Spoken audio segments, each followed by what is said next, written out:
하나님 아버지, 오늘도 저희에게 건강 주시고, 또 이렇게 함께 할 수 있는 기회 주셔서 에스겔서를 읽어 나가게 하시니 감사합니다. 별로 읽지도 않았고, 관심도 없었던 이 내용들, 이번 학기에 한 부분 한 부분 읽어가면서 우리가 하나님의 나라에 대한 그 소망이 보다 더 구체화되고 현실화되는 아름답고 복된 믿음의 열매가 이 에스겔서를 통독하면서 우리 삶 속에 일어나기를 하나님 간절히 기도합니다. 하나님 우리의 기도에 응답해 주셔서 우리가 이 땅의 것에 소망을 두지 않고 하나님의 나라에 소망을 두는 우리 모두가 될 수 있도록 축복해 주시옵소서. 감사드리며 예수님 이름으로 기도드리옵나이다. 아멘. 그래서 성경은 이 종말에 대한 얘기들이 물론 다니엘서도 조금 나오고 있지만요. 이 에스겔서와 그 신약의 계시록에 나타나 있는데 조금 전에 제가 공부하기 전에 여러분들한테 얘기 드렸지만 요한계시록에서 나오는 새하늘과 새 땅, 우리가 갈 그 하나님의 나라 천국은 종말이 오기 이전의 계시록은 여러 가지 그 상황, 이 세상에서 일어날 일들, 종말이 오기 직전에 일어날 여러 가지 그 변화와 어려움들에 대한 얘기가 20장까지 있어요. 그러니까 악한 세력과 그 믿음의 세력과의 그 투쟁, 갈등, 어려움들이 있으면, 그리고 이제 21장, 22장에 가서 이제 우리가 그 바라보는 그 하나님의 나라, 새하늘과 새 땅에 대한 내용이 계시록에 와 있어요. 신약에. 그러면 에스겔은 어떻게 이 종말, 하나님의 나라를 어떻게 설명하고 있느냐? 에스겔은 지금 사도 요한과는 전혀 다른 시대의 사람이잖아요. 그죠? 그러니까는 이 시대에 이 에스겔이 본 환상은 유대 나라가 지금 멸망하는 상황에서 1차, 2차, 3차의 멸망기를 통해서 이 멸망당한 이 나라, 그리고 바벨론의 포로로 잡혀간 이 유대 민족들. 그러니까 엄청난 사건이죠. 그러니까 이 사건을 통해서 에스겔이라는 이 선지자를 통해서 이 땅의 것에 너무 집착하지 말라는 의미도 있지만 저들에게 제일 시급한 문제는 뭐예요? 어떻게 유대가 회복되느냐? 예루살렘 도성이 어떻게 회복되고 성전이 어떻게 다시 회복되느냐? 그게 제일 먼저 초점이었어요. 그래서 이 에스겔에서는 환상이 성전의 모습으로 나타난 거예요. 그래서 이 성전의 모습이 무엇을 의미하느냐? 그 회파되고 불타버린 솔로몬 성전이 결국은 성전을 모습을 되찾을 것이다. 그게 스룹바벨 성전이잖아요.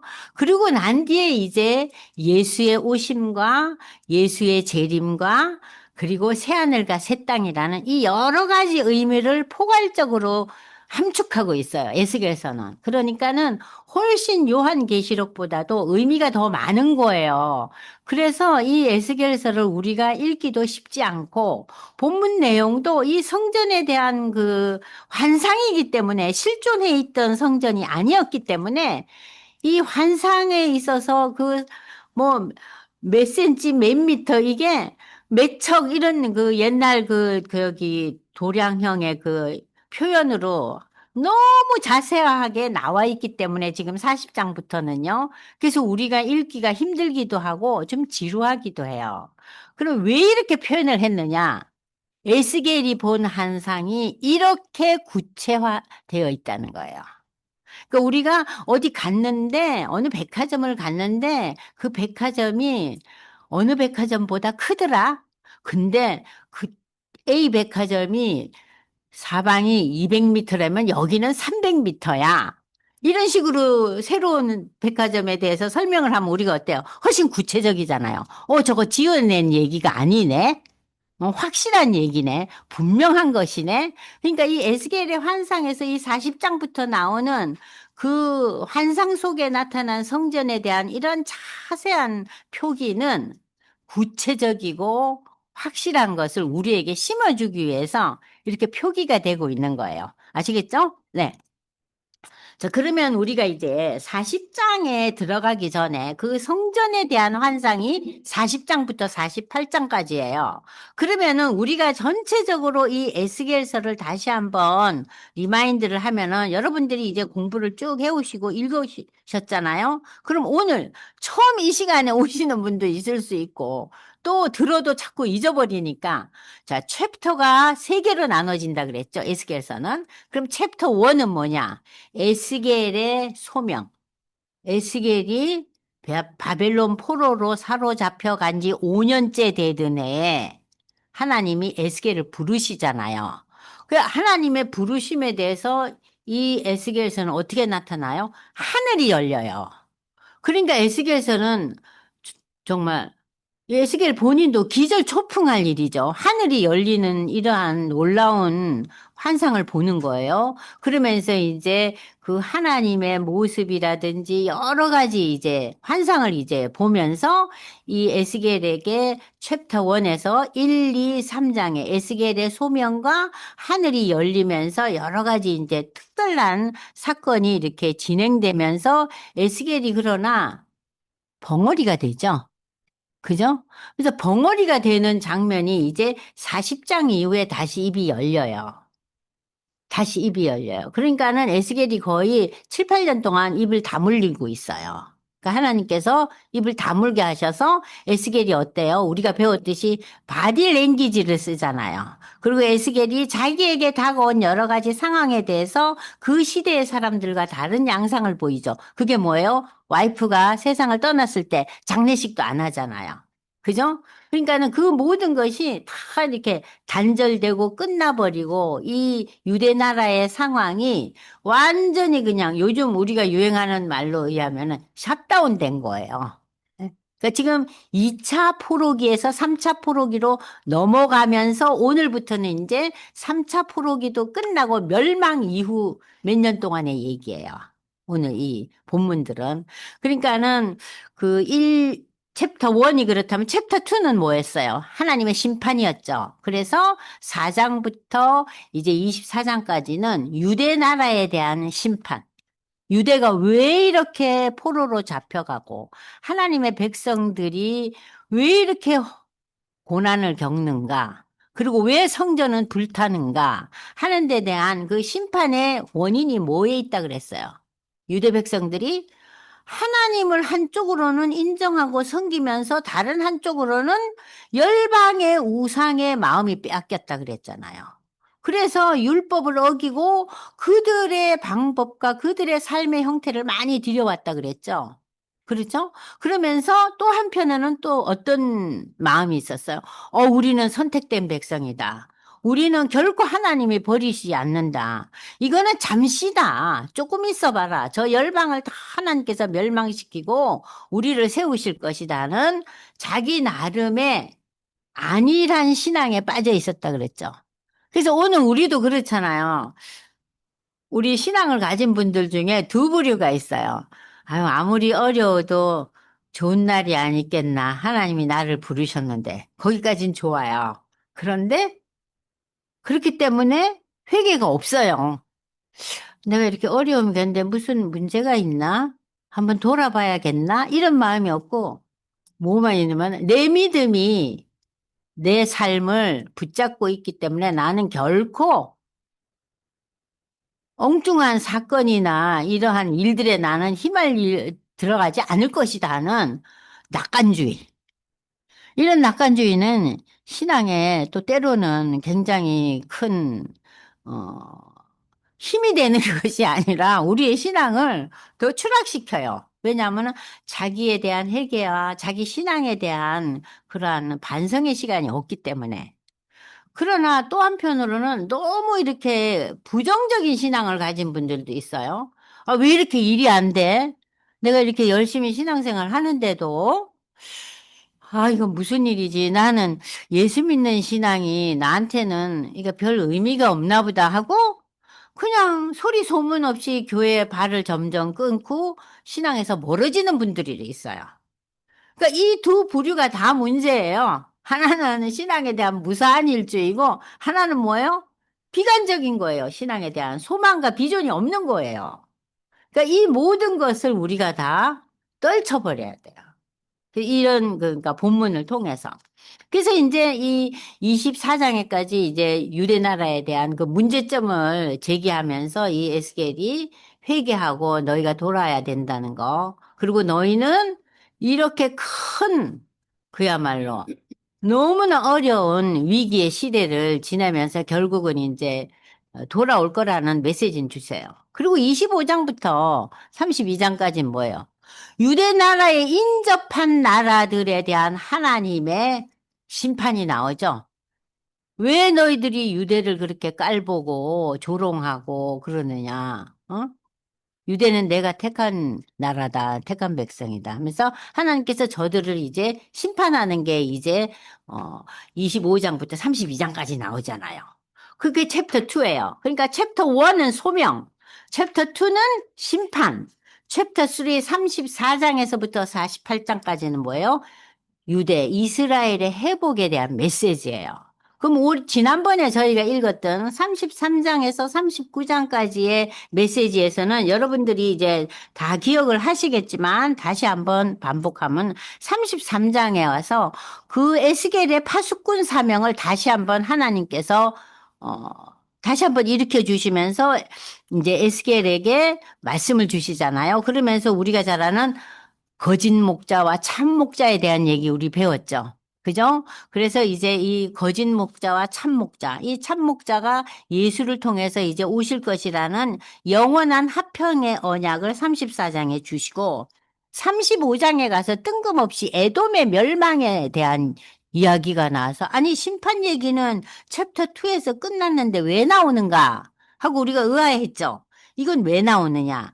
하나님께서는 이 이스라엘의 회복, 그리고 이 에스겔에 대한 그 파수꾼의 사명을 돌아보면서 목자에 대한 내용, 화평의 언약, 선한 목자에 대한 내용을 하면서 여기에 비례해서 악한 세력의 대표주자 에돔의 멸망을 다시 부각하면서 세상에 대한 하나님의 심판을 다시 한번 우리한테 드러내고 있어요.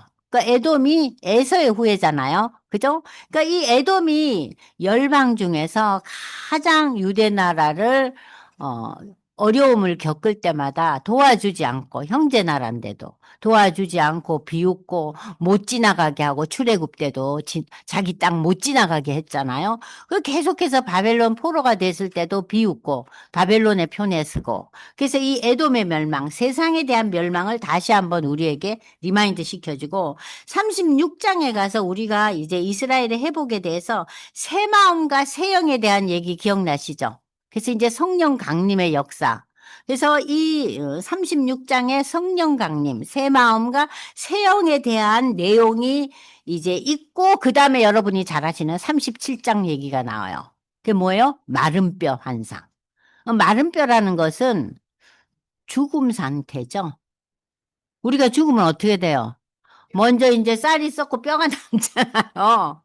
이 마른 뼈가 다시 살아서 움직이잖아요. 그러니까 이 죽었던 것 같은 이 유대가 다시 일어난다는 거예요.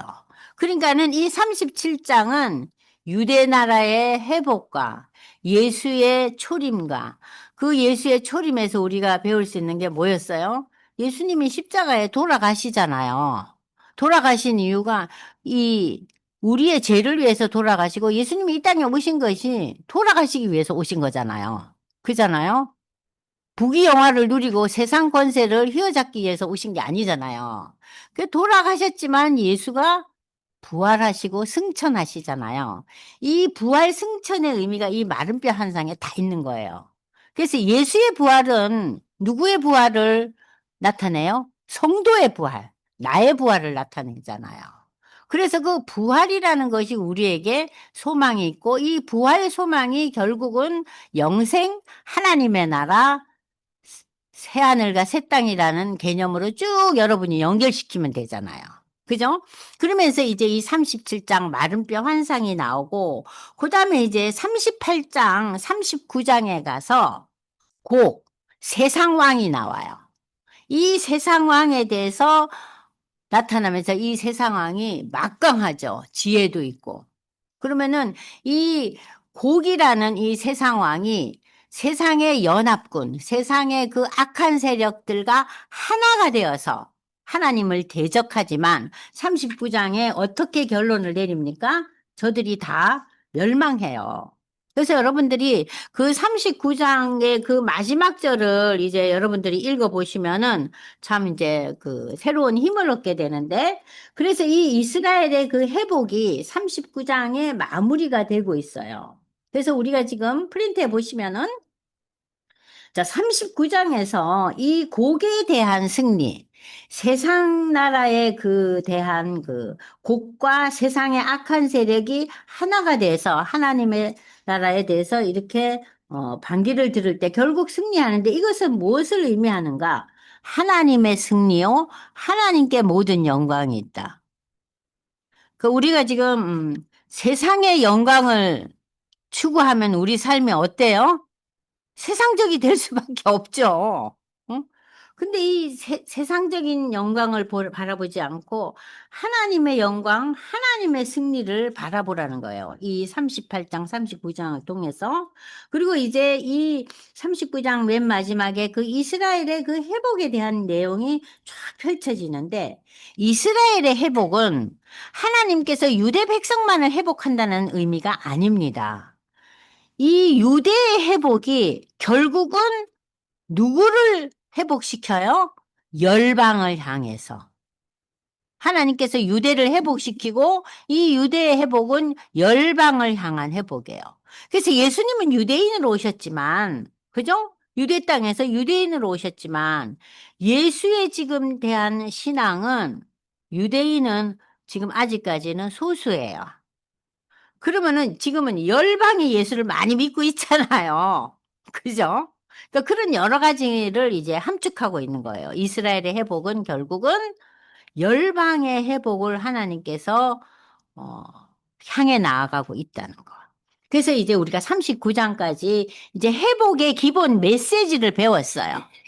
악한 세력은 멸망하고 하나님의 세력이, 하나님이 영광받고 승리한다는 그러한 그 마무리가 이제 39장까지 되고요. 40장부터 지금 무슨 내용이에요? 40장부터 48장까지가 에스겔이 새 성전을 보는 거예요. 새로 만들어진 성전. 그러니까 이 성전은 지구상에 존재한, 역사에 존재한 성전이 아니죠. 이 성전은, 그러니까는 에스겔의 환상 속에서만 나타난 성전이에요. 그래서 이 환상이 어떻게 지금 진행이 되고 있냐면은 이제 40장, 41장, 42장, 43장, 43장에 이르기까지는 그 성소의 모습이 나타나요. 그리고 난 뒤에 이제 그 성전에서 어떻게 예배를 드렸던가. 그리고 난 뒤에 맨 마지막에 그 성전이 위치한 예루살렘 성읍의 모습이 나와요. 그러니까 여러분들이 쉽게 생각하면요. 자, 보세요. 에스겔이 성전을 보잖아요. 성전을 보고 있는데 이 성전이 그냥 이렇게 둥실 떠 있지 않아요. 높은 산 위에 산 그 정상 밑이 마치 오늘 우리가 이제 그 건설 현장에 가면은 땅을 이렇게 고르죠. 땅을 골아야지 집을 짓잖아요. 그러면 그 산 중턱의 어느 부분을 이렇게 반듯하게 골라가지고 거기에 성전을 세우고 그 중턱에 바르게 된 땅 전체가 성읍이에요. 아시겠어요? 그러니까 이렇게 산을 바라보면서 에스겔이 환상을 보는 거예요. 성전이 있고 그 산 중턱이 전부 평평한 평지가 돼요. 중턱이. 그러니까 그 전체 지역이 성읍이에요. 48장 맨 마지막에 성읍이 나오고 그 47장, 48장에 가면은 성읍에 대한 땅 분배가 나오잖아요. 그죠? 우리가 저 출애굽하고 난 뒤에 이스라엘 백성이 가나안 땅에 들어가서 땅 분배하잖아요. 택한 백성으로. 근데 이제 이 환상에서도 그 땅이 나오는 거예요. 그러면서 그 땅 분배가 나와요. 그러니까 조금 이해되셨어요? 전체적인 그림이? 그러니까는 산중턱이 평평한 평지로 있으면서 거기에 성전이 있고 그 성전을 둘러싸고 예루살렘 성읍이 이렇게 보이는 거예요. 근데 그 성읍이 굉장히 커요. 그러니까 그 산중턱의 평지가 이제 우리가 앞으로 보겠지만은 그게 사방 2.5km예요. 그럼 상당한 거 아니에요? 그죠? 굉장히 큰 땅이에요. 그 땅에 이제 성전이 세워지니까 이 성전도 솔로몬 성전이나 스룹바벨 성전이나 헤롯 성전보다 커요. 훨씬 커요. 자, 그래서 요 다음 시간에 제가 그 그림을 이제 제가 카피를 해서 가지고 올게요. 자, 그러면 40장부터 48장까지 성전과 성읍에 대한 내용인데, 자, 프린트를 보십시오. 40장은 새 성전 환상의 서론입니다. 성전이 어떤 모습을 갖고 있는가? 에스겔은 새 성전에 대한 환상을 40에서 43장, 4장에 걸쳐서 기록하고 있는데, 새 성전은 솔로몬 성전과 달리 성소와 지성소를 뭐 치장하고 법궤나 대제사장 속죄일 이런 데 대한 구체적인 설명은 없어요. 그냥 어떻게 생겼다는 거. 그 형태만을 설명하고 있어요. 또한 성전 면적이 바벨론 포로 이전 예루살렘 그 도시가 오늘날처럼 예루살렘은 요즘은 커졌지만 옛날에는 예루살렘이 그러니까는 마을처럼 되어 있었어요. 그렇게 크지 않았어요.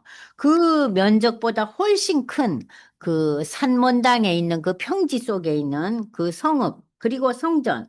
그거를 이제 이 환상대로 성전을 건축하라고 하나님이 명령하신 청사진이 아니에요.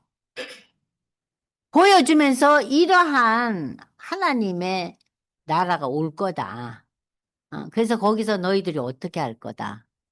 그러니까 이 건물 청사진이 아니라는 거예요. 이렇게 지으라는 게 아니에요. 그죠? 이해되셨죠? 그래서 이 사장에 걸쳐서 기록된 것은 첫 번째, 성전의 의미는 하나님의 임재, 하나님이 거하신다는 거죠. 그리고 이제 우리가 8장부터 11장에 에스겔에 나타나 있듯이 하나님의 영광이 떠나잖아요. 하나님의 영광이 떠나고 43장에 다시 하나님의 영광이 돌아와요. 그러니까는 바벨론 포로는 하나님의 영광이 떠남을 상징하고 바벨론 포로 회복은 이 성전에 하나님의 영광이 다시 임하는 것이죠. 이 새 성전은 에스겔이 본 그 환상에 본 성전이죠. 성전은 새 언약에 따른 하나님과 이스라엘과의 관계를 다시 연결해 주는데 모세에게 언약을 주시면서 성막을 어떻게 지으라고 출애굽기 25장부터 40장까지 엄청나게 자세하게 있어요. 뭐 자색실을 달아라, 뭘 어떻게 만들라. 그런데 여기는 그런 얘기는 없어요. 어떻게 치장하고 무엇을 붙이고 달고 그런 얘기 전혀 없어요. 그냥 형태만 얘기하고 있어요. 그러니까 좀 다르죠. 그래서 이 새 성전은 우리에게 하나님과의 그 관계만을 제시하고 있습니다. 새 성전에 관한 한상에서 먼저 성전에 있는 그 바깥뜰, 뜰과 동문, 북문, 남문으로 나눠져 있는데 여러분들이 지금 페이지 83페이지를 한번 보세요. 83페이지 그림에 보면은 지금 뭐가 나와 있냐면요. 자, 보십시오. 83페이지 제가 이제 여기 프린트해서 보겠습니다. 보십시오. 에스겔의 성전 환상의 도면이에요. 자, 도면에 보면은 여러분 이제 동쪽 문이 나오죠? 위에 북쪽 문이 나오죠? 밑에 남쪽 문이만 나오죠? 서쪽은 건물이 있어서 문이 없어요. 그럼 문색이 이렇게 있는데 여기에 보시면은 이제 쭉 들어가면은 이제 안뜰이 있고 현관이 있고 안뜰이 있고 제단이 있고 지성소가 있죠. 그죠? 그러니까 이 그림을 보면서 야, 이건 뭔가 하고 어리둥절하는 게 보통 우리 성도들의 태도예요. 저는 이 그림을 성경을 몇 번 읽을 때까지 한 번도 본 적도 없어요. 여러분이 에스겔서 보면서 이 도면 보세요. 안 보잖아요. 그냥 성전이 있었구나. 들어가는 문이 동문, 서문, 북문이 있네. 뭐 제단이 있네, 뜰이 있네, 현관이 있네 이렇게 보잖아요. 자, 이 구체적으로 이 모습을 이렇게 그려놓은 거예요. 보셨죠? 현관이 있잖아요. 계단이 있고, 현관이 있고, 제단이 있고, 또 지성소가 있고. 자, 기본적으로 이거 보셨죠? 자, 그러면은 다시 우리가 아까 53페이지로 갑니다. 다시 돌아갑니다. 이제 기본적인 것만 보셨어요. 53페이지 다시 돌아갑니다. 자, 50, 57페이지인가요? 네, 57페이지로 다시 돌아갑니다. 자, 보십시오. 자, 그러면서 이제 그 성전 안뜰에서 성소로 들어가기 위한 성전 본관의 모습을 이제 에스겔이 40장에 이제 설명하고 있는데 그 양쪽에 문지기 방도 있어요. 또 방도 있고 그 문지기 방 벽 위에는 이렇게 에스겔이 보니까 종려나무가 있어요. 여러분들 종려나무는 뭘 뜻한다 그랬어요? 구원과 평화와 기쁨과 안식. 그리고 이제 그 신약에 와서의 종려나무는 부활까지를 상징하는 그런 의미였어요. 이 새 성전 환상은 바깥뜰로부터 성전 안뜰의 세 문을 거쳐서 지성소도 있어요. 이것은 하나님과 이스라엘 관계의 회복을 의미하고 있다. 그러면 이 새 성전 에 대한 환상이 갖는 역사적인 의미는 무엇인가? 그 에어컨 좀 꺼주실래요? 네, 너무 더우니까. 자, 에스겔의 후반부 40장에서 48장에 나타난 이 성전과 성읍에 대한 환상에서 회복될 이스라엘이 세워질 새 성전에 관한 환상의 내용은 40에서 43장까지는 성전의 형태, 모양에 대한 내용이 아주 상세하게 기록되어 있고 44에서 46장은 새 성전에서 드려지는 예배에 대해서 그리고 47, 48장은 하나님의 백성에 대한 땅 분배가 기록되고 있어요. 그러니까 어떻게 나눠졌나? 성전의 모습이 어떤가? 그 성전에서 어떤 예배가 드려지는가? 그리고 그 성전이 있는 그 땅, 성읍이죠? 성전이 세워진 그 땅은 어떻게 하나님의 백성들에게 이제 분배되고 있는가? 그것이 이제 기록되고 있어요. 이 새 성전에 대한 환상은 에스겔이 바벨론의 포로로 잡혀간 지 25년 차 되던 해. 처음이 에스겔이 환상을 본 거는 5년 차였죠. 그러면 지금 20년의 세월이 흘렀어요. 그리고 이 시기는요, 지금 바벨론 3차 포로기에서 멸망한 해가 BC 586년이죠. 그럼 BC 586년은 유다가 완전 멸망한 거예요. 그 완전 멸망한 지도 14년이 지났어요. 이제 그러니까는 포로로 와 있고 예루살렘이나 그 유대 땅에 남아 있던 사람들이 다 이렇게 막 완전히 나라를 잃고 완전히 그냥 왕들은 잡혀가고 죽고 이런 상태에서 지금 14년이 흘러간 상태가 지금 40장에 그 에스겔이 환상을 보는 장면입니다. 이해되셨죠? 에스겔은 자신이 환상 가운데 본 이 새 성전에 대해서 9장이라는 참 긴 기록을 상세하게 남겨놨어요. 그는 모든 것이 완전하게 자리 잡힌 새로워진 거룩한 성으로 들려가는 환상을 본 것인데 성전은 이스라엘 백성과 거룩한 하나님이 만나는 장소로서 에스겔이 환상 중에 본 성전은 솔로몬 성전과 구조는 비슷했지만 이 성전은 일자형으로 세 개의 큰 방이 있고 첫째 방은 현관에 있고 둘째 방은 성소를 들리는 본전이고 셋째 방은 내전으로 지성소이다. 이렇게 이제 세 가지로 구별되어 있었어요. 그러니까는 이 새 성전은 솔로몬 성전과 전체적인 모양은 비슷했지만 내용이 달랐단 얘기예요. 자, 이 새 성전의 환상이 의미하는 바는 뭔가? 바벨론 포로 기한을 통해 이스라엘이 회복될 것임을 확실하게 천명하고 있다. 지금 성전이 불타고 없잖아요. 예루살렘 성전이 불타고 없잖아요. 왕은 다 잡혀가고 죽고, 그죠? 자, 그리고 많은 지도자들은 어디에 끌려와 있어요? 포로로 바벨론에 잡혀 있어요. 자, 그런데 이 환상을 통해서 성전을 구체적으로 보여주면서 이스라엘의 회복을 확실하게 천명하고 있다. 더 나아가 이스라엘은 회복되어 하나님과 다시금 연합할 것이라는 소망을 안겨주고 있다. 그런데 많은 신학자들은 에스겔이 환상 가운데 나타난 이 성전은 예수님이 오시기 전에 그 일어날 이 세상 나라 천년 왕국에 건축될 성전이 아닌가 하는 그런 특별히 유대인들은 그런 새 성전에 대한 그러한 생각들을 많이 갖고 있지만 그것은 하나의 의견일 뿐이지 확실하진 않아요. 그러면 에스겔이 환상 속에서 본 새 성전은 그러면 과연 어떤 의미를 갖고 있는가? 첫 번째, 제가 아까 설명했죠? 새 성전은 저들이 유대로 다시 돌아와서 예루살렘으로 돌아와서 포로에서 돌아오잖아요. 누구의 도움으로? 바벨론을 완전히 공격하고 바벨론을 무너뜨린 바사 나라의 고레스 왕의 도움으로 저들이 돌아오잖아요. 그죠? 이사야서 43장에 나오잖아요. 이미. 자, 그래서 새 성전은 수룹바벨이 이제 착공을 하고 완공을 하는데 이 새 성전 스룹바벨을 의미한다. 두 번째, 이 새 성전의 환상은 그리스도가 천년 통치 기간 동안에 세워질 문자적인 의미의 성전이다. 그러니까 이것은 성전을 새로 만든다는 것이 아니라 이제 우리가 하나님의 나라에 들어가는 하나의 그림이다 하는 문자적인 의미를 갖고 있다. 또 새 성전은 오늘날 교회들과 성도들이 하나님께 드리는 예배와 경배를 의미한다. 성전이 갖고 있는 예배와 경배를 의미한다.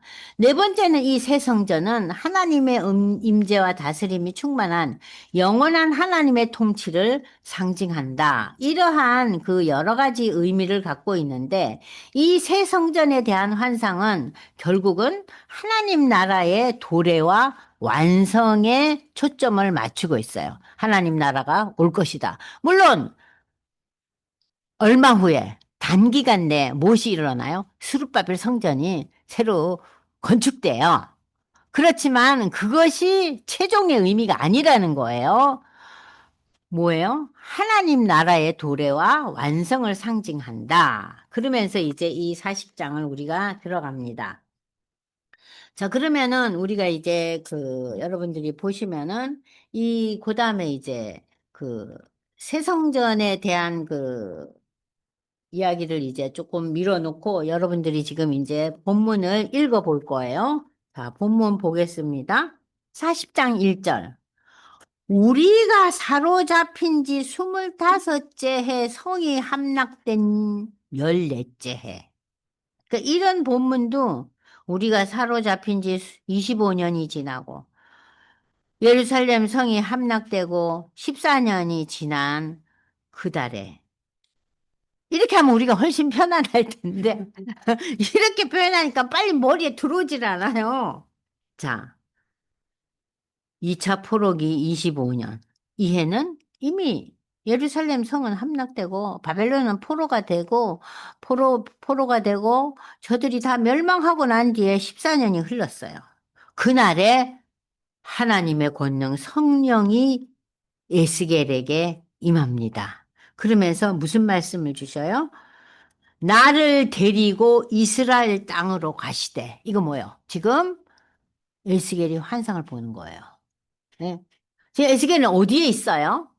바벨론의 그발 강변에 있잖아요. 그 피난민 캠프촌에. 근데 지금 어디에 이렇게 가서 뭘 보고 있어요? 이스라엘 유대 땅으로 다시 가서 하나님의 이상 중에 나를 데리고 이스라엘 땅에 이르러 나를 매우 높은 산 위에 내려놨어요. 자기의 몸이 거기에 달랑 산 위에 올라갔는데 그 산이 평지예요, 중간에. 제가 아까 설명했잖아요. 이 평지에 자기가 이렇게 턱 있는 거예요. 거기에 나무로 향하여 성읍 형상 같은 것이 있더라. 그러니까는 산에 갔는데 산이 이렇게 바로 깎여져 있고 거기에 넓은 평지가 있고 성읍 같은 그런 모습을 가지고 있었다는 거예요. 아주 독특하죠? 그러니까 이런 부분들이 우리가, 야, 이건 무슨 소린가 하고 의아해 하잖아요? 자, 여기서 이 매우 높은 산이라는 것은 앞으로 세워질 하나님의 뭐예요? 하나님의 그 성전이 세워질 산을 말하는 거예요. 이 산은 마지막 날에 모든 산 위에 우뚝 솟을 시온산. 그러니까는 성읍의 그 형상을 가지고 있지만 큰 건물이 세워지는 그런 큰 건물을 보는 거예요. 그 산 위에 큰 성읍도 있고 건물도 보이는 거예요. 자, 그런데 여기 이제 3절에 보니까요. 나를 데리시고 거기에 이르시니 모양이 녹같이 빛난 사람 하나가 손에 삼줄과 측량하는 장대를 들고 서 있는 거예요. 어떤 사람이 거기 서 있어요. 그 우리 같으면은 자다가 얼마나 놀래겠어요. 이런 환상을 보면. 근데 나를 데리고 간 그 녹같이 빛난 사람은 누구냐? 이 성전의 크기를 측량하는 사람으로 그는 하나님과 선지자 에스겔 사이를 중개하는 이로서 신약의 예수 그리스도를 상징하기도 한다는 얘기입니다. 이 녹같이 빛난 사람 하나가 손에 삼줄과 측량하는 장대. 이 삼줄이라는 것은 뭐냐면 측량하는 뭐라 그러죠? 그 쓰는 그 줄이에요. 그리고 장대는 갈대로 만든 막대기인데 약 우리가 3.1m 하면 힘드니까 그냥 3m로 여러분들 기억하시면 돼요. 3m 되는 장대. 뭐 3m면 꽤 길잖아요. 그죠? 우리 키보다 훨씬 크잖아요. 이 긴 장대를 이렇게 특별하게 노을 여러분들 이렇게 약치를 해서 닦으면 어때요? 반짝반짝하죠? 그러니까 이 모습이 전부 노수로 번쩍번쩍 빛나는 어떤 사람의 형상을 가진 자가 길다란 장대를 들고 서 있는 거예요. 그 모습을 본 거예요. 그러면서 그 사람이 인자야 내게 보이는 그것을 눈으로 보고 귀로 들으며 내 마음으로 생각할지어다. 내가 이것을 내게 보이려고 이리로 데리고 왔나니 너는 본 것을 다 이스라엘 족속에게 전해라. 너 혼자만 보지 말고 구체적으로 전해라. 그렇게 말씀을 주셔요. 그래서 내가 본즉 집 바깥 사방으로 담이 있더라. 그러니까 성전 바깥에 뭐가 있어요? 담이 둘러쳐 있어요. 그리고 그 녹같이 빛난 사람의 손에 측량하는 장대를 잡았는데 그가 길이가 넓이가 6척이고 담을 측량하니 두께가 장대요 높이도 한 장. 장대는 3m에 해당한다 그랬죠? 근데 담이요 두께가 3m면요 여러분들 담 두께가 3m인 거 보셨어요? 음. 완전히 단절이죠. 그 속과 바깥이, 그죠? 그 아주 두터운 담이 쌓여 있는 거예요. 그런데 그 담을 측량하니 두께가 3m가 되고 높이도 3m요. 그러니까 보통 사람이 뛰어넘을 수가 없는 거죠. 자, 이러한 담이 이렇게 있고, 그러고 난 뒤에 그가 동쪽을 향한 문이라 그랬어요. 이 동쪽을 향한 문이 뭡니까? 성소로 들어간 입구 맞은편의 문이에요. 동쪽 문. 그러니까 하나님이 이 동쪽 문을 떠나셨어요. 11장에서. 그리고 다시 돌아오는 게 이 동쪽 문으로 들어와요. 근데 여러분들 해가 어디에서 떠요? 동쪽으로 뜨죠. 하나님이 동쪽 문을 이렇게 떠나셨어요. 왜냐하면은 유대 백성들이 우상을 섬기고 하나님의 법을 어기므로 떠났잖아요, 지난번에. 근데 이게 다시 이제 돌아오는 상황이 됐어요. 그런데 그 문간에 아까 보니까 문지기 방들이 있었죠, 방들이. 들어오는 입구에 방이 있는데, 자, 여기에서 보시면은 장대는 3m잖아요. 자, 그리고 벽이 5척이라는 단어가 나오는데, 척은요, 여러분들이 제가 여기에 프린트에 지금 척에 대해서 여러 이제 센티미터를 써놨는데 제가 여러 가지 이제 자료를 찾아보니까 이 시대에 이 척에 해당하는 길이가 그 인근 나라와 유대 나라와의 그 차이가 좀 있었대요. 그래서 45cm에서 55cm에 해당했대요. 이 길이가. 그래서 저희가 이해하기 쉽게 이제 척 나오면 50cm로 제가 계산을 하겠어요. 정확한 건 아니에요. 그러니까 여러분 이해하기 쉽게. 자, 50cm 정도로 척을 이제 보겠어요. 그래서 문지기 방에 대한 이제 얘기가 있고 그 앞에 현관이 있고 그 앞에 앞문이 있으며 그가 또 안문의 현관을 측량하니 한 장대라. 자, 현관도 3미터다. 앞문의 현관을 또 측량하니 8척이다. 8척은 뭐예요? 50cm 곱하기 8 하면은 4미터죠. 그죠? 현관. 그 문벽은 2척이다. 아이고, 머니가 1미터나 돼요. 그 문이 현관 안으로 향하였으면. 그러니까는 동쪽 문을 지나서 이제 현관이 있고, 현관문이 지나서 성전이 있는 거예요. 아시겠죠? 그리고 그 중간에 뭐가 있었어요? 문지기 방이 있고, 그 문지기 방 바깥으로는 담이 있었다는 거예요. 자, 그리고 이제 바깥 그가 또 문간을 측량하니 이 방 지붕가에서 저 지붕까지 넓이가 25장이다. 그러니까는 그 문지기 방과, 그러니까는 동쪽 문을 가운데 두고 양쪽에 문지기 방이 있는데 이 문지기 방과 그 양쪽의 그 길이가요. 25척이면요. 25 곱하기 50cm 해보세요. 12.5m예요. 그러니까 꽤 크죠? 꽤 커요. 그러니까는 이 환상 속에서 본 성전은요, 길이가 약 이제 550m 이상 되는, 그러니까 나중에 이제 이건 나중에 설명할게요. 여러분 헷갈릴까 봐. 자, 바깥문 통로에서 앞문 현관까지가 쉰척이며 문지기 방에는 창이 있고 좌우편에 벽에도 창이 있고 현관도 그러고 좌우편으로 버려져 있고 문벽에는 무슨 나무가 그림으로 그려져 있어요? 종려나무.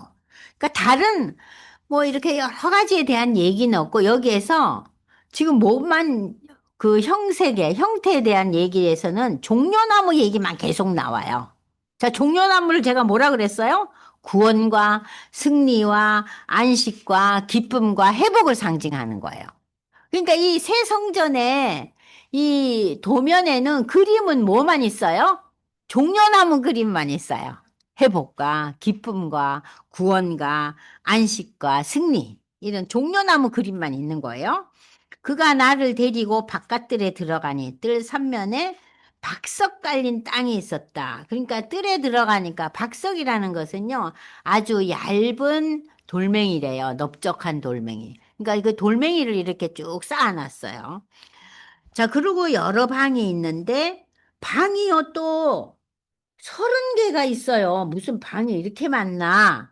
30이며 그 박석 깔린 땅의 위치는 각 문간의 좌우편이며 자 이렇게 쭉 넘어가겠어요. 그러면서 그 아래 문간에서부터 안쪽 문간까지 측량하니 그 너비가 100척이라. 100척은 50m잖아요. 꽤 길죠. 그죠?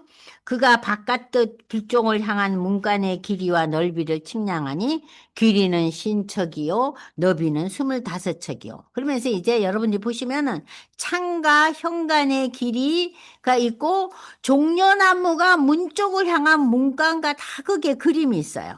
그리고 이제 층계가 있고 현관이 있고 그러면서 이제 북쪽 문과 동쪽 문에도 다 이렇게 똑같이 이러한 형태들이 다 있었어요. 그가 또 나를 이끌어 그 남으로 간즉 남쪽을 향한 문간이 있는데 남쪽도 똑같은 형태로 이렇게 되어 있어요. 그래서 제가 넘어갑니다. 그가 나를 데리고 그 남문을 향하여 안뜰에 들어가서 남문의 너비도 마찬가지예요. 그리고 이제 그가 나를 데리고 그러니까 여러분 보세요. 동쪽, 남쪽, 북쪽 문이 있잖아요. 그러고는 이제 중요한 거는 동쪽이죠. 이 성전 입구예요.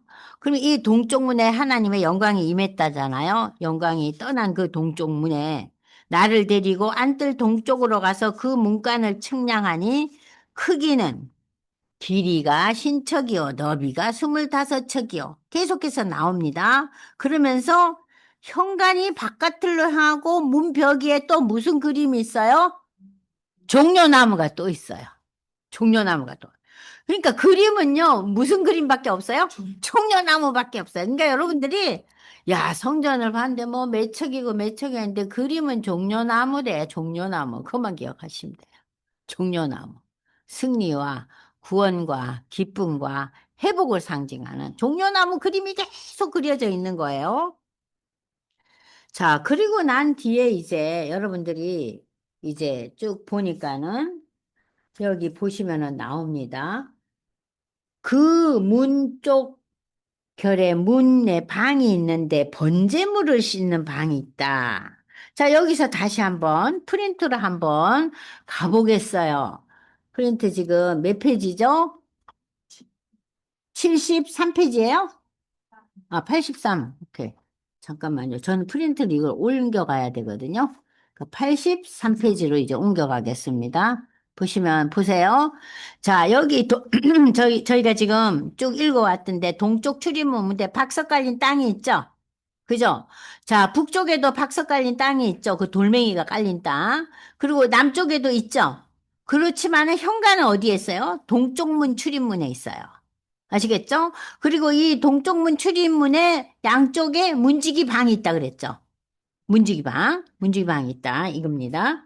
그리고 이제 38절에 보니까 번제물을 씻는 방이 또 있었다. 번제물 씻는 방 보셨어요? 중간에 있잖아요. 파란 그림이 있는 거. 조그만 거 나오죠? 번제물 씻는 방 보셨죠?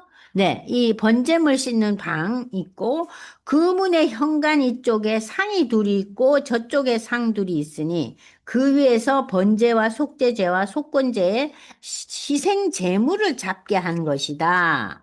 그리고 그 북문 바깥쪽 입구로 올라가는 쪽에 상이 둘이 있고, 문의 현관 저쪽에 상 둘이 있었다. 자, 이 얘기는 뭐냐면요. 여러분들 이제 프린트를 다시 보십시오. 제가 다시 넘어갑니다. 아까 프린트 58페이지인가요? 네, 58페이지로 다시 넘어갈게요. 자, 58페이지 보시면은, 자, 이 번제, 속죄제, 속건제라는 이 세 제사에 대한 얘기가 여기서 나오고 있어요. 그럼 우리가 레위기에서 번제는 완전히 태우는 거잖아요. 이 태움은 뭐예요? 온전한 헌신을 상징하는 제사. 속죄제는 하나님 앞에 지은 제죠. 그죠? 하나님 앞에 지은 제. 그러니까 이 속죄제의 의미가 신앙이 없는 자는 속죄제의 의미가 없어요. 왜냐하면 하나님과의 관계가 구축되어 있지 않기 때문에. 그런데 믿음의 사람들에게는 제일 중요한 게 이 속죄제죠. 하나님과의 나와의 관계 속에서 내가 하나님 앞에 회개하고 하나님 앞에 엎드리는 거예요. 그러면 이 속죄제는 하나님 앞에 지은 모든 죄를 고하는 것이 대속의 제사죠. 자, 속건제는 뭐냐면은 내가 하나님 앞에 내가 이런 성물을 드려야 되는데 아, 내가 재산이 꽤 있어요.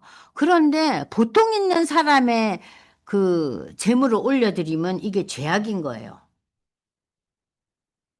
이해되시죠? 그러니까 성물을 내가 가로챈 거죠. 100을 내야 되는데 내가 아유 50개는 뭐 우리 애들이나 이웃 사람들한테 주고 50개는만 내자. 이러면 어떻게 해요? 그게 성물에 대한 죄예요. 자, 이게 이제 속건제사에 해당하는데 이 성물에 대한 죄와 속건제는 이웃 것을 내가 취한 죄. 요게 속건제예요.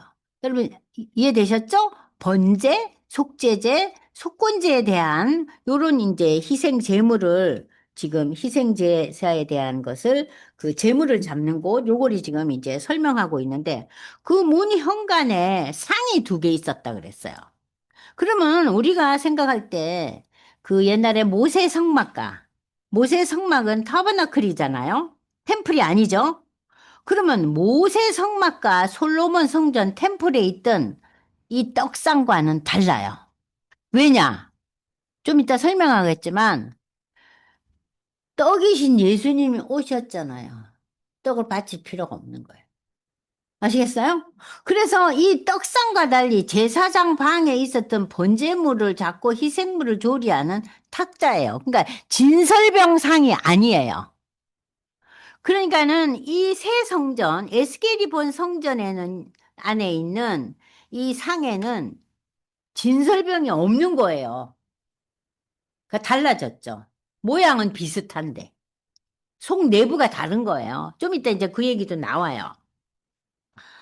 자, 그리고 난 뒤에 이제 그 다듬은 돌로 만들어 번제에 쓰는 상 넷이 있고 또 그 현관 안에 그 희생 제물을 바치는 그 고기가 있고 안문 안에 앉으라는 성가대가 있었어요. 노래하는 자의 방이 있어요. 자, 이렇게 해서 구체적으로 이제 이 쭉 나가면서 여러분들 46절에 보세요. 45절. 남쪽을 향한 이 방은 성정을 지키는 제사장이 쓰는 방이고 북쪽을 향한 방은 제단을 지키는 제사장들이 쓰는데 자, 여기에서 지난번에 제가 한번 설명을 했는데 여러분들 제사장은 누구의 후예요? 아론의 후예가 제사장을 맡았잖아요. 그런데 아론의 후예들이 이스라엘 백성들과 동화돼서 저들이 하나님을 섬기면서 우상을 섬기는데 그것을 같이 이렇게 합류하고 그것을 묵인했어요. 제사장과 대제사장들이 레위의 그 아론의 후예들이. 그래서 솔로몬 이후에 대제사장은요, 사독 자손이 맡게 됐어요. 그때 제가 한번 설명했을 거예요. 기억하실 거예요. 그래서 여기에서 사독의 자손들, 정결한, 저들은, 우상을 숭배하는 이스라엘 백성들과 합류한 그러한 아론의 후예와 달리 그들의 그 정결한 마음을 지키는 사독 자손들. 그래서 솔로몬 이후에는 대제사장이 사독의 후손이 맡았습니다. 아시겠죠? 자, 그리고 이제 이 사독 제사장이라는 이 말이 그래서 여기서 구체적으로 다시 한번 나타나고 있어요. 그러니까는 그 성결치 못한 그 자손들은 여기에 이제 해당하지 않는다는 얘기가 되겠죠. 자, 그리고 이제 그 다음에 이제 여러분들이 보시면은 그가 나를 데리고 이제 문 현관에 이르고 이제 현관의 넓이가 어떻더라. 이런 얘기가 이제 쭉 나와요. 그러면 이제 여러분들 다시 한번 제가 이 그림으로 가겠어요. 그림 펼쳐보세요. 73페이지 보세요. 아, 83이지. 왜 자꾸 7을 왜 이렇게 좋아해? 자, 83페이지를 다시 펼칠게요. 보시면은 이 그림에 보시면 자, 그림 보세요. 자, 여기 보시면은 제단이 있죠? 그죠? 제단이 있고 번제물 쓰는데 그 성가대와 제사장을 위한 방이 여기 있죠? 성가대와 제사장을 위한 방이 있고 그리고 이제 계단이 10개가 있고 그 안에 뭐가 있어요? 지성소가 있는 거예요. 지성소. 그래서 이제 41장부터는 지성소에 대한 내용이 나오고 있어요. 그러면 여러분들이 지금 이 지성소에 대한 얘기를 나오기 전에 성전의 전반적인 의미를 제가 다시 한번 얘기하면은 이 새 성전이 그러면 이 새 성전을 에스겔이 이렇게 높은 산에 중턱에 평지가 있고 거기에 큰 성전, 템플이 있고 이런 성전을 이렇게 보게 되는데 이 새 성전이 갖는 그, 그, 그 역사적인 그 의미에 대해서 이제 제가 아까 설명을 했잖아요. 여러분 설명 들었죠? 그죠? 그래서 이 설명을 항상 여러분들이 이제 머릿속에 갖고 있으면서 이 40장부터 읽어가야 돼요. 그러니까 이걸 뭐 단순히 그냥 템플을 봤나? 뭐 무슨 환상을 봤나? 이렇게 생각하시면 안 돼요. 그러니까는 앞으로 올 수르바벨 성전, 예수님, 그리고 이제 종말에 완성될 그 성전 새하늘과 새 땅. 그까지 다 생각하면서 이걸 읽으셔야 돼요. 하나에만 집착하지 마시고. 근데 제가 이제, 지금까지 설명하면서 이 세 개념을 계속해서 설명해서 이제 다 아시죠? 이제 머리에 박혔죠? 권사님들. 그죠? 잊혀지지 않을 거예요. 근데 저는 성경을 읽고 이 개념을 아는데 시간이 엄청 걸렸어요. 설명을 못 들어서요. 근데 여러분들의 유인옥 권사님 이제 머리에 완전히 들어와 있죠. 그죠? 성막 시대, 솔로몬 성전 시대, 그리고 수룹바벨 성전, 헤롯 성전. 그런데 이 수룹바벨 헤롯 성전 있기 전에 에스겔이 이 성전 환상을 보면서 이걸 이제 상징적으로 우리에게 보여준 거잖아요. 그러면서 에스겔 성전은 뭐까지 포함하고 있냐? 예수의 재림과 새하늘과 새 땅까지를 전부 포괄하고 있다는 거. 그러니까 이 에스겔의 그 성전 환상은 대단한 거죠. 단순히 수룹바벨 성전과 헤롯 성전만을 상징하는 게 아니라는 거를 꼭 기억해 주셔야 돼요. 아시겠죠? 자, 그러면서 이 성전, 저기, 도면을 한번 보세요. 와, 대단히 복잡하죠? 예? 복잡해요. 보통 일이 아니에요. 그런데 여기 보시면은 그림에서 자, 지성소와 성전 내부와 성전담 전체를 이제 이렇게 아우르고 있는데 우리가 41장을 이제 조금 들어가 보면 그가 나를 데리고 성전에 이르러 그 문벽을 측량하니 이쪽 두께도 6쪽, 저쪽 두께도 6척이고 통로 넓이 뭐 이런 계속 하고 나옵니다. 그러면서 그가 안으로 들어가 내전문 통로의 벽. 이 내전이 뭐냐? 여러분 지금 제가 이 도면을 보고 있잖아요. 내전문이 뭘로 들어가냐 하면요. 지성소로 들어가는 거예요. 그러면은 우리가 레위기에서 지성소에는 누구만 들어갔어요? 1년에 한 번 대제사장만 들어갔잖아요. 그 지성소가 있는 거예요. 그리고 이 지성소는요. 정방형이라 그랬죠. 사방의 길이가 똑같다 그랬잖아요. 그래서 이제 지성소로 들어가는데 그 이 지성소가 이제 여러분들이 기록하시려면 기록하세요. 솔로몬 성전의 길이는요, 길이가 30m였고, 높이는 15m였어요. 솔로몬 성전이 30, 15, 넓이가 20이었어요. 아시겠죠? 그런데 지금 이 에스겔 성전은 50, 미터예요 50m. 그러니까 훨씬 크죠? 그죠? 50m고요. 지성소는요, 10m예요. 지성소도 크죠? 그죠? 지성소도 2배잖아요. 그리고 이제 그 성전도 훨씬 더 커요. 자, 그래서 이 에스겔 성전과 솔로몬 성전의 그 크기를 비교해 봤을 때, 와, 이 에스겔이 상당히 놀라는 거예요. 그러니까 에스겔은 살아 생전에 지금 앞으로 지을 수르바벨 성전과 헤롯 성전은 못 보는 사람이에요. 역사적으로. 그러면은 이 에스겔은 뭘 봤어요? 솔로몬 성전은 봤죠. 그죠? 근데 이 성전보다 훨씬 크잖아요. 자기가 그 환상에서 본 성전이. 그죠? 그러니까 이 성전을 보고 놀라고 그 성읍을 보고 지금 놀라고 있는 장면이에요. 자, 그래서 이 성전 벽과 이 두께를 측량하니 이러한 이제 골방이 있었다.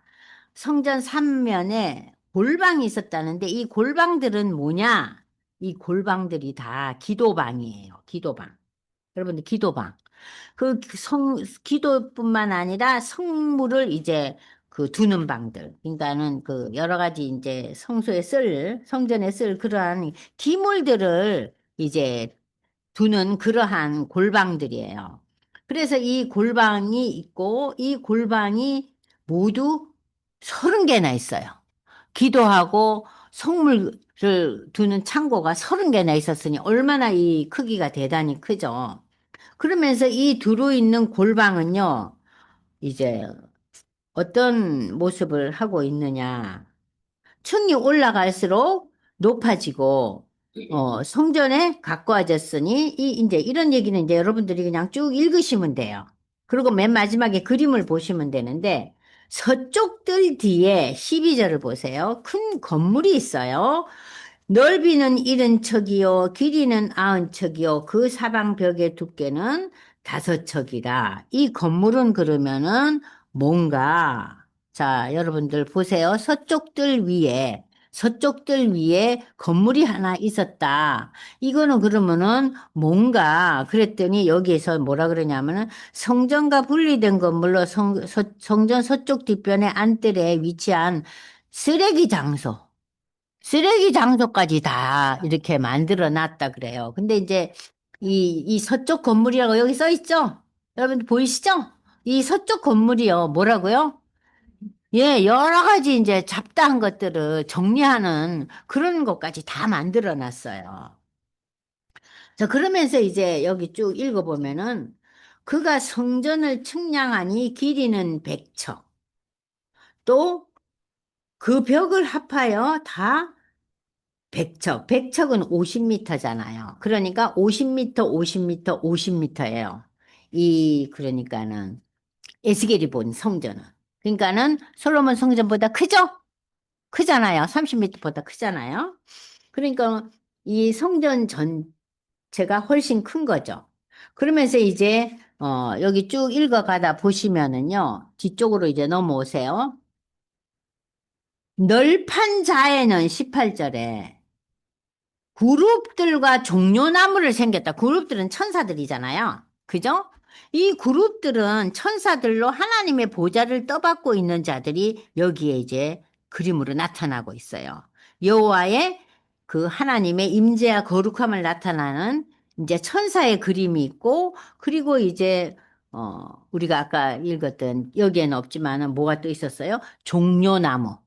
그러니까 여기에는 천사와 종려나무가 있었는데 그 두 그룹 사이에 종려나무 한 그루가 있으며 각 그룹에 그 천사들의 얼굴에 모습이 두 개가 나타나요. 한쪽은 한쪽은 뭐예요? 사람의 모습이고 한쪽은 사자 모습이에요. 그러면 사람은 지혜를 상징하잖아요. 사자는 뭐예요? 파워, 힘을 상징하잖아요. 동물의 왕이잖아요. 그러니까는 이 천사가 사람 얼굴과 어린 사자를 이렇게 갖고 있으면서 무엇을 상징하느냐? 하나님의 처소를 지키고 있는 이 천사를 이제 거기다 그려놓은 거예요. 하나님의 그 처소를 지키고 있다. 무엇으로? 힘으로, 지혜로. 그래서 그 모습이 뭐로 나타나 있어요? 사람과 사자의 모습으로 나타나 있다는 거예요. 자, 그러면서 그 나오니까는 또 문통로 위에까지 그림이 계속 있어요. 천사 그림과 종려나무 그림이. 아, 대단하지 않아요? 그 그림들이.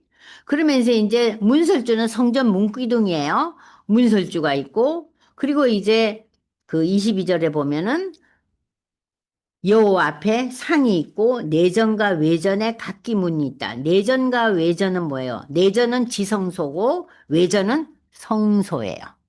아시겠죠? 그러니까는 성막에도 성전이 있고 그 안에 지성소가 있었죠. 솔로몬 성전에도 성전이 있었고 그 안에 뭐가 있었어요? 지성소가 있었는데 여기서 우리가 알아둬야 될 것은 솔로몬 성전이나 앞으로 세워질 스룹바벨이나 이 모든 헤롯 성전은 지성소만이 정방향이었어요. 성전은 어땠어요? 길었어요. 그런데 에스겔이 본 환상 속의 성전은 지성소, 성전, 그리고 성읍 모두가 정방향이에요. 정방형은 뭐를 나타내냐면은 완전함을 나타내요. 그러니까 우리가 소위 말하는 정사각형이라 그러나요? 그죠? 정사각형.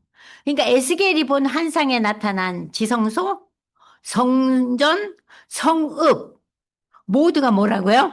정방형. 정방형. 이건 뭐예요? 완전함, 완성됨을 상징하는 거예요. 근데 지구상에 있었던 성전은 어때요?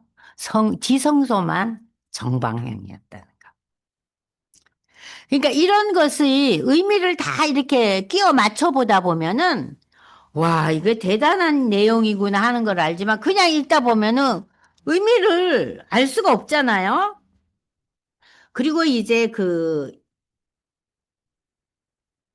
이 성전 문에 또 25절 보세요. 천사와 종려나무가 새겨 있다 그랬죠. 또 새겨져 있어요. 계속해서.